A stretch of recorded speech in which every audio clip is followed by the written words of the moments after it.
On January 30th, 1962, at a girls' boarding school in a village called Kashasha in what was then Tanganyika, 3 students started laughing. Nothing was funny. No joke had been told. But the laughter didn't stop. Not in minutes, not in hours. It spread, desk to desk, girl to girl. Within weeks, the school of 159 students had to close. And the laughter didn't stay in the school. It moved into the village, then the next village. Before it burned out, it would affect roughly 1,000 people across the region and shut down more than a dozen schools for as long as a year and a half. This actually happened. It's documented in a medical journal, and the truth behind it isn't funny at all. It's one of the clearest windows we have into how a crisis can spread through a community without a single germ. Here's what we know. The village of Kashasha sits near the western shore of Lake Victoria.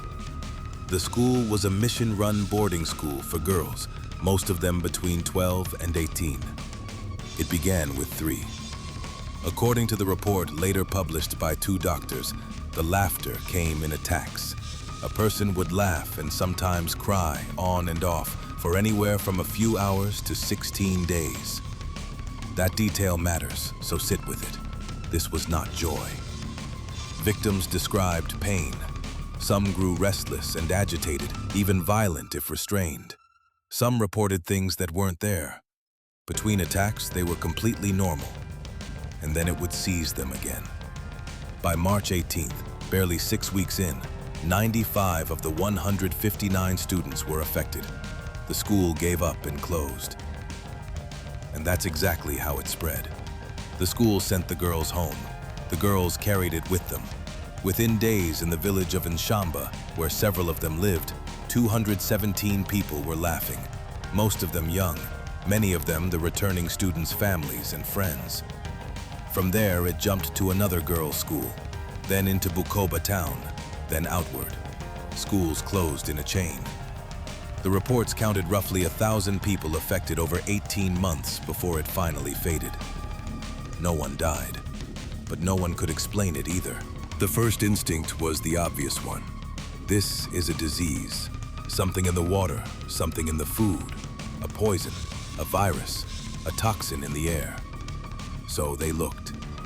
Doctors examined patients. They tested for poisons and toxins. They considered the environment, and they found nothing. No fever, no abnormal blood work, no contaminant. Physically, the victims were healthy. Whatever was happening to them, it wasn't living in their bodies as an infection. That's the part people find hardest to accept. We badly want a physical cause, a germ to blame, a thing to test for. But the evidence kept pointing somewhere stranger. Notice the pattern in who it hit. It started in a strict mission boarding school. It struck almost entirely children and adolescents. It spread along lines of close contact, classmates, families, friends, and it traveled with people, not with water or wind. A toxin doesn't follow friendships. This did. If you watched the last episode, you already know the name for this: mass psychogenic illness. The same mechanism behind the dancing plague of 1518, 400 years later, on a different continent, wearing a different mask. But here's what makes 1962 so revealing. We can actually see the pressure that fed it. 1961 and 62 were a moment of enormous upheaval in this part of Africa. Tanganyika became independent in December 1961, just weeks before the outbreak. For these students, the world the adults kept describing was changing fast, and the expectations on them were rising. Now layer on the specific environment. A strict boarding school, far from home, full of adolescents under academic and disciplinary pressure, with little control over their own lives. Researchers who study these events find that exact recipe again and again. A confined, high-stress, tightly bonded group with limited power. Schools and factories are the classic settings. It is almost never random who it strikes. The symptom is just the language the stress finds. In 1518, a culture that believed a saint could make you dance produced dancing. In 1962, in a community where laughter and crying were the available outlet, produced laughter. The mind reaches for whatever script its world hands it. So the laughter epidemic wasn't a virus, and it wasn't a joke. It was 1,000 young people, under pressures they couldn't name or control, whose distress found a way out through their bodies, and then spread the way fear always spreads in a close community. Person to person, through connection. It's tempting to look at this from a safe distance and call it a curiosity of another place and time.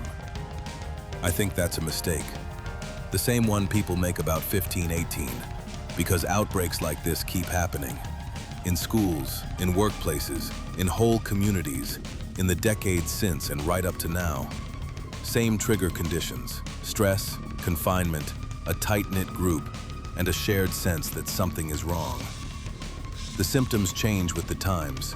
The mechanism is exactly the same one that emptied a school by Lake Victoria in 1962. The girls of Kashasha weren't faking, and they weren't cursed. They were children carrying more than anyone realized, and their bodies said so, in the only language that was available. They laughed because, in some way none of them chose. They couldn't stop.